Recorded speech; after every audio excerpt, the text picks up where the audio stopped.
So what I want to go over today is a very, very practical exercise that everybody listening to this call right now should do the second they get off this call.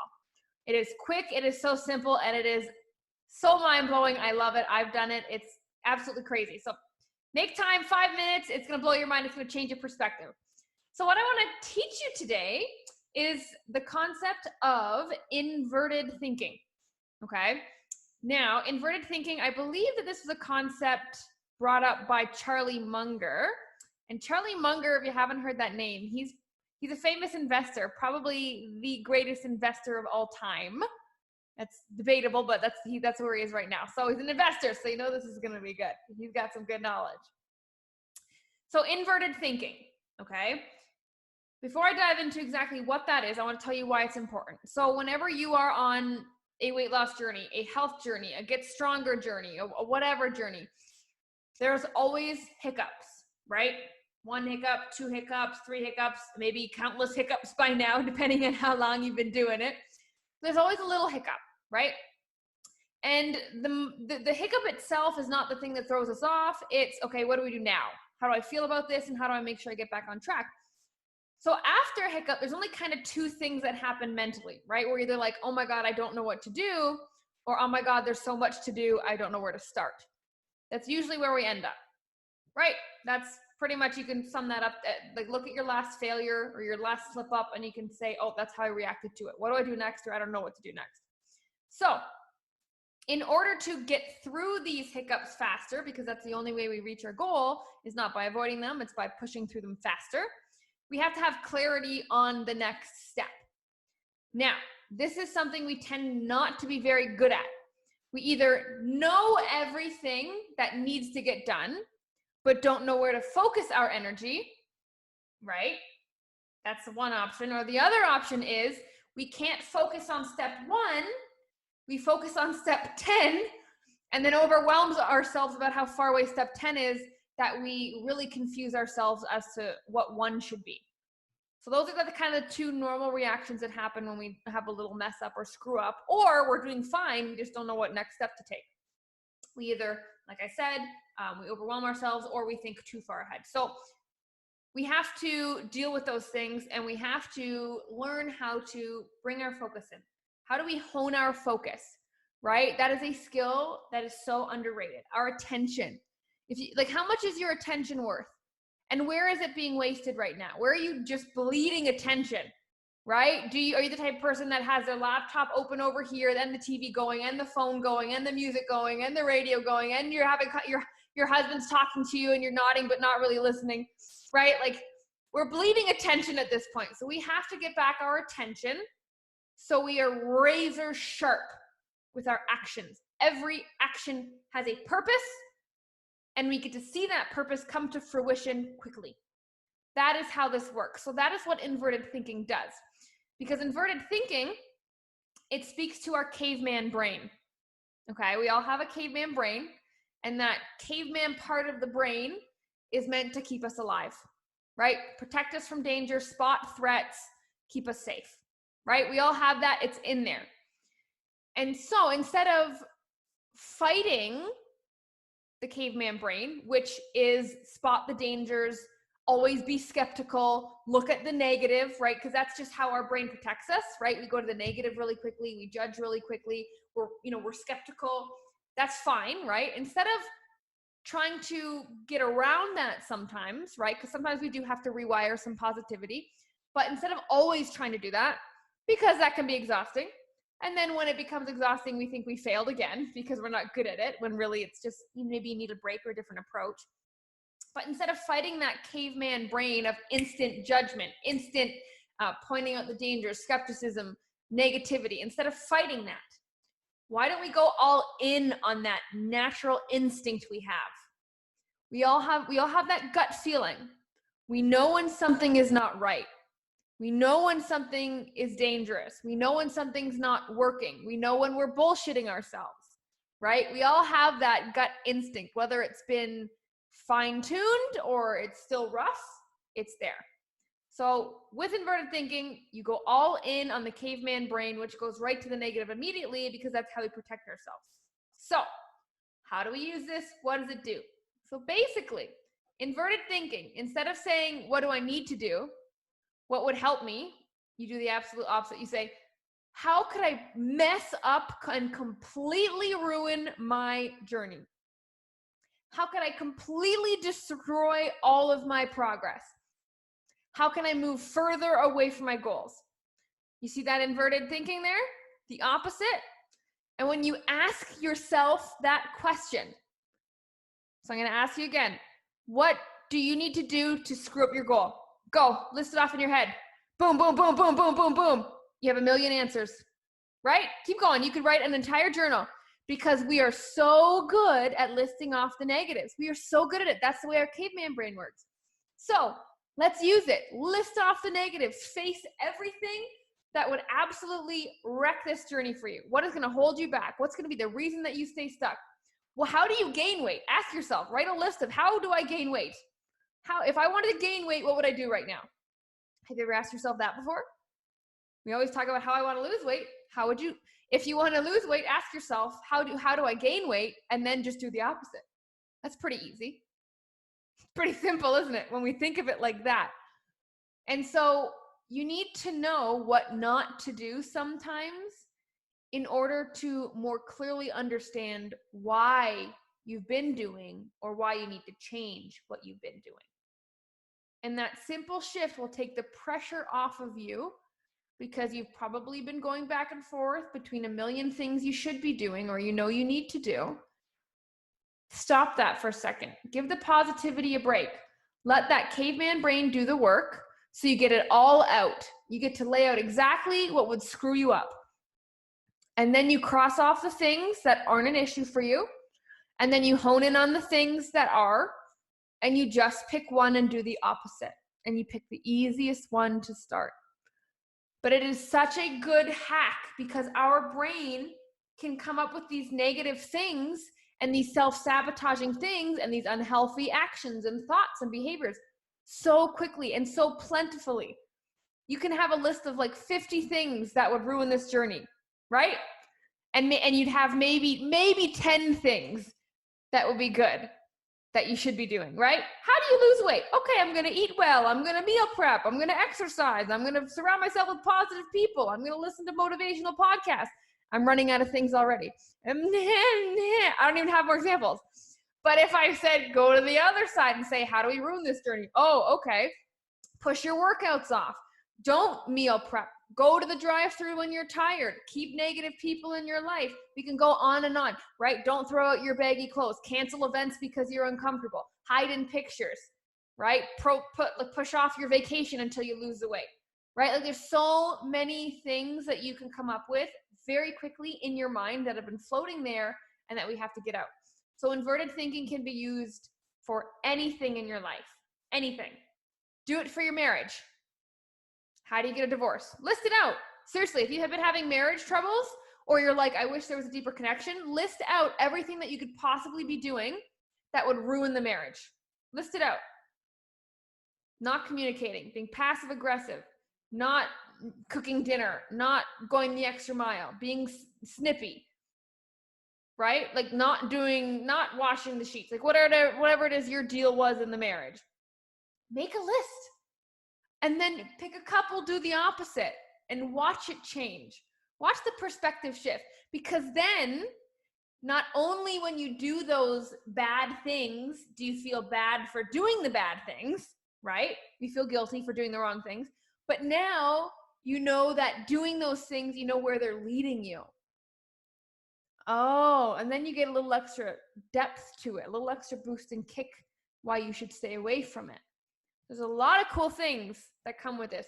You can do it with your schooling, right? How can I guarantee I flunk out? How can I guarantee I fail this? Write a list, right? Stay up late, procrastinate from studying, do assignments last minute, right? Same thing in your job. How can I guarantee I don't get this promotion? How freeing is this? Instead of thinking, okay, what is everything I need to do to get this promotion? Oh my God, I got to stay late. I've got to get things done early. I got to communicate, got to lead this team. I got to train this person. Just go the opposite. Everything that you need to do. And it's such an easy thing. You literally just spew out So much stuff. Same thing with your children. How do I guarantee I create spoiled brats? Well, I think you have a ton of answers for that one, right? Give them everything they want. Don't punish them. Don't discipline them. Over protect them, right? Be a helicopter parent. There's a long list. And when you look at the list, you're like, damn, I'm doing a couple of those things. Uh-oh.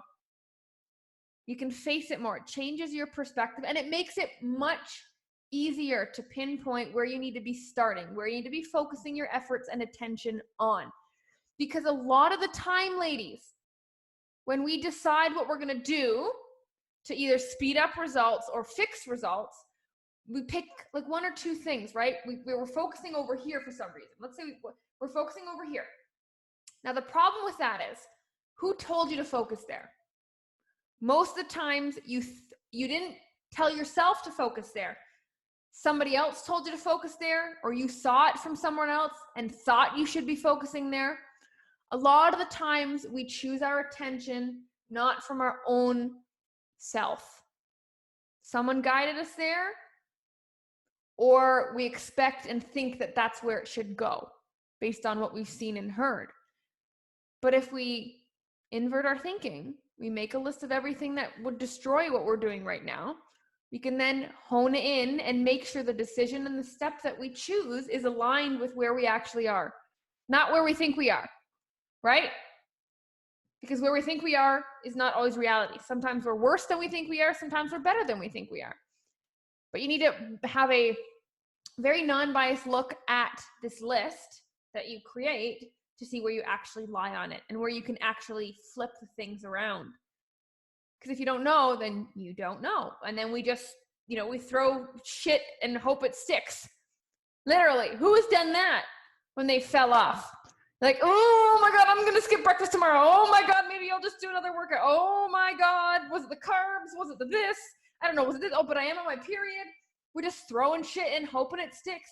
And that is exhausting. It's like juggling too many balls and they're always falling everywhere. It's exhausting and it's stressful. And you never get to relax and be comfortable in your journey. If you are either always questioning yourself or always doubting yourself or always beating yourself up, like when does that stop? When do you actually just enjoy the moment and say, I'm doing good, I'm doing my best? Like when does that happen? Without thinking, oh, I could have done better, and without thinking, oh, how can I be better? Because it is exhausting and you should not have to do that, right? Or even thinking, like what is it that I need to be doing different? What if you just never thought that? What if you could actually stop those thoughts? How crazy would that be? If you just actually were like, today I did good. Done thinking. But we're not done thinking, are we? We're pretty good at thinking too much, thinking way too much. Sometimes we think ourselves into problems that aren't there. Sometimes we think ourselves into making the problems worse than they are. And that's just not the case. So sometimes the answer is stop thinking. Sometimes the answer is think oppositely of how you've been thinking so that you can get to an answer faster and start acting. Because thinking is just as dangerous as choosing the wrong action. Think about that. If you are overthinking, you might as well have just done the wrong decision in the first place, done the wrong action, the wrong habit, the wrong pattern in the first place. Saved yourself the time and the stress because it's still on your mind. How much is being unhappy, being unhealthy, not being happy how you look, not being happy with how you're eating, not being happy with how you're moving or thinking? How much is thinking about all this stuff taking up time, taking up effort, taking up energy? And we complain about being tired and busy all the time. Who's guilty of that? Go to your settings and pull up your screen time. Let me find you some time. Let me free your mind of all this overthinking. Watch you get your energy back. We all have the same 24 hours in a day. Where are you wasting yours. Every second that goes by, you are closer to dying. Super morbid, I know, but it's the truth. You will never be as young as you are right now. And every second you waste is just that. It's for nothing. It's in vain. Value your energy. Value your time, because nobody else will. Nobody else will. Your best friends, your spouse, your children, they will not. Not only because humans are selfish in nature and we just put ourselves first. That's not a bad thing. It's just a fact. But also because if you don't value your time and energy, you're not setting a very good precedent for somebody else, right? You teach people how to treat you. You train them how to teach you, whether consciously or unconsciously, and it just happened. And so the first step to kind of unraveling this is to not think about what you want. Think about what you want to avoid. And then invert it. And instead of trying to turn negative into a positive immediately, we roll with the negative. It brings us to that positive faster. And as a result, we even get more clarity and we know what to do. Half of the time, this journey is just wasted worrying about what we did or worrying about what we still need to do, right? That's it. What do you think about? What are the major thoughts? If we laid them out, what are the major thoughts that go through your mind while you're losing weight or trying to be healthy? It's either worrying about what you did or didn't do and worrying about what you still have to do or don't do. That's a lot of worrying.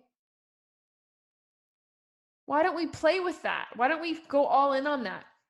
Stop thinking about what you want. Start thinking about what you want to avoid. What do you want to avoid? Like, why are we here? Why are you listening? Why do you show up? Like, really, why? And it has to be specific. It has to be painful and meaningful, because that list of what happens, you know, if I get a divorce, if I raise bratty kids, if I fail out of school, if I gain weight, make those lists.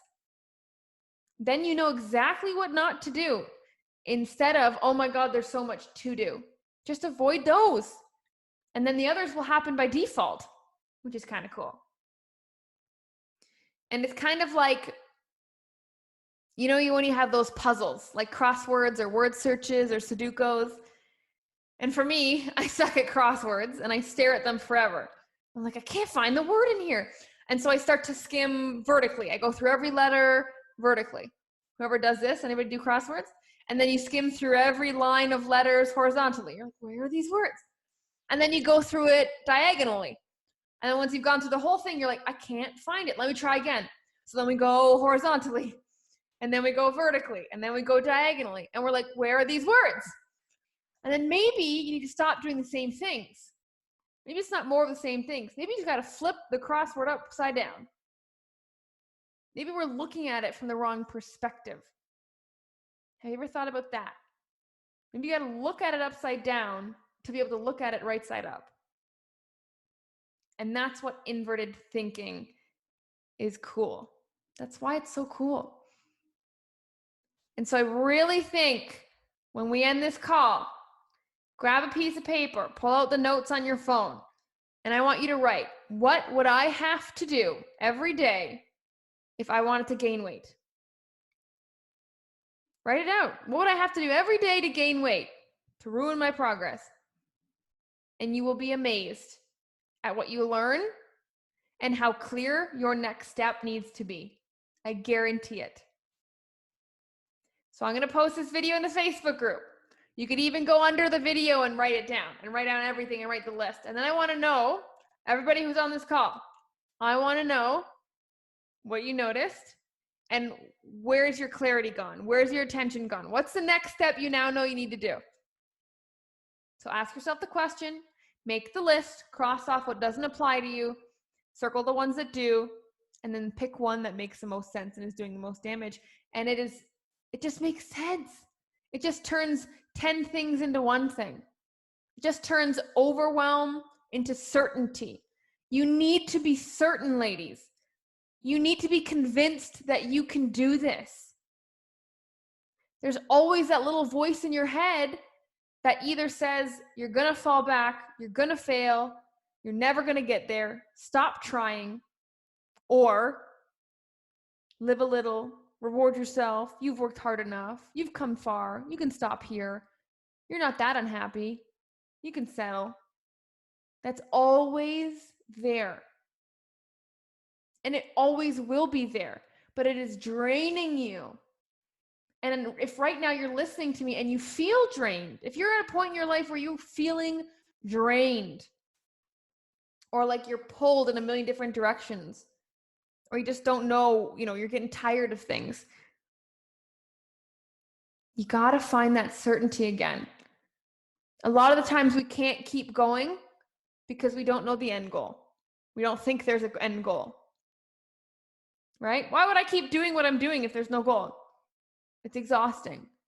You got to refocus your energy, know what self-sabotage would look like exactly, because then you'll be like, oh shit, I'm doing it right now. Oops. Sometimes we got to face it, right? Because we all do it. Even if we're doing well, it's crazy. Even if we're doing well and we are losing weight consistently every week, we are still holding ourselves back from even being more successful faster. It's crazy how deep this goes, but you need to confront it. And you don't really get to see that because we're so focused on what we do, like what needs to get done. You don't get a chance to see what we're doing or how we're holding ourselves back. But with the inverted thinking concept, you can now face it and kind of hold yourself up to a mirror a little bit and be like, oh, is there any crossover right now? And I think that's what we need.